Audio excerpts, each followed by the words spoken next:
చూసుకో. అంటే పోలీస్ అన్నలకు కూడా నోటికి వచ్చినట్టు మాట్లాడుతూ ఉంటే ఒక్క మాట అంటే ఎస్ఐ సాబ్ బ్రోడు బైరి కొట్టి నీ అమ్మ నడు చేసన్నాడు అంటే చక్కగా అవుతుంది. కథలు నీ వస్త్రధారణ ఏదైతే ఉంది కదా, ఆ అఘోరి వస్త్రధారణ లేకపోతే నువ్వు ప్యాంట్ షర్ట్ వేసుకొని బయటికి వస్తే తుంగి బజాయిస్తారు. నీ విన్నావా? ఒక్కసారి వచ్చి చూడు. ఆ పాండ్స్ పౌడర్ రుద్దుకున్నావు అవన్నీ తీసేసి, లిప్స్టిక్లు తీసేసి, ఆ జుట్టు గిట్ట అంతా తీసేసి, ప్యాంట్ షర్ట్ అంగిలా వేసుకొని బయటికి రా.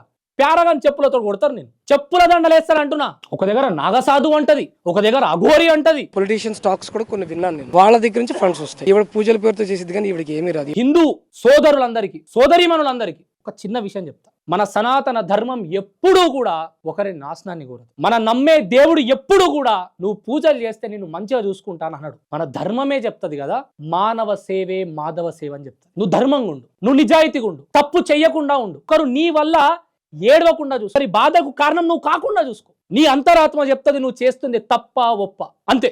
ఏ పని చేసినా కూడా ఒక్కసారి అది ఆలోచించుకొని ముందడిగి. నీకు ఏ పూజలు వద్దు, ఏ కథలు వద్దు, ఈ శుద్ర పూజలు ఇవన్నీ కూడా వేస్ట్. నిజం చెప్తున్నా. అంత ధర్మంగా ఉండు, దేవుణ్ణి ఎప్పుడు తలుచుకుంటా ఉండు, మనశ్శాంతిగా ఉంటావు. దేవుడు ఆలయాలకు పో, అక్కడ మనశ్శాంతి దొరుకుతుంది. మనము దేవుడిపై భక్తి చూపించడం అంటే లక్షలు పెట్టి పూజలు చేయడం కాదు. దేవుడిపై భక్తి చూపించడం అంటే ధర్మంగా ఉండడం. మన చరిత్ర, మన హిస్టరీ ఏదైతే ఉందో దాన్ని పాటించడం. నిర్ణయం తీసుకునేటప్పుడు 1కి 10 సార్లు ఆలోచించడం. అది ఏదైనా కూడా ఇది దేవుడిపై భక్తి చూపించడం. ఒక్కసారి దేవుడికి ఓ మాటిస్తే ఆ మాట పైన ఉండడం. ప్రశాంతత కోసం, నీ ఆత్మ ప్రశాంతంగా ఉంచడం కోసం, ఆత్మ సంతృప్తి కోసం మన దేవుడి ఆలయాలకు పోవచ్చు, మొక్కుకోవచ్చు, రోజు పూజ